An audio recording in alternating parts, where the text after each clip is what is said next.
दोस्तों, एक बार जब प्रभु श्री राम लक्ष्मण व सीता जी के साथ चित्रकूट पर्वत की ओर जा रहे थे तो वहां की राह बहुत ही पथरीली और कटीली थी।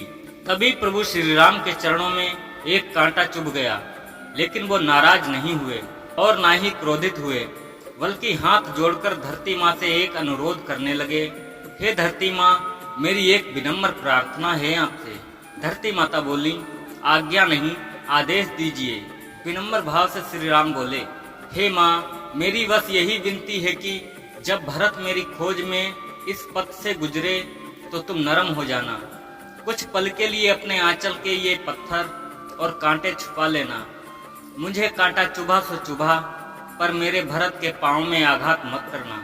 श्री राम को यूं व्यग्र देखकर धरती माँ दंग रह गईं। धरती माँ ने पूछा, भगवान, धृष्टता क्षमा हो, पर क्या भरत आपसे अधिक सुकुमार हैं? जब आप इतनी सहजता से सब सहन कर गए तो क्या कुमार भरत नहीं कर पाएंगे?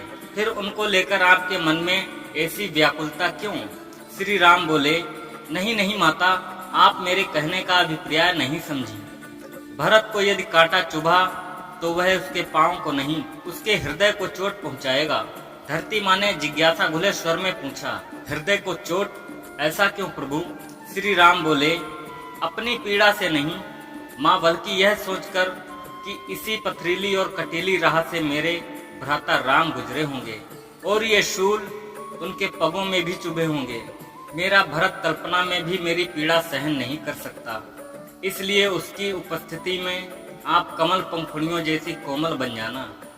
इसलिए कहा गया है कि रिश्ते खून से नहीं, परिवार से नहीं, समाज से नहीं, मित्रता से नहीं, व्यवहार से नहीं बनते, बल्कि सिर्फ और सिर्फ एहसास से ही बनते हैं और निभाए जाते हैं। जहाँ एहसास ही नहीं, वहाँ आत्मीयता भी नहीं है, वहाँ अपनापन कहाँ से आएगा?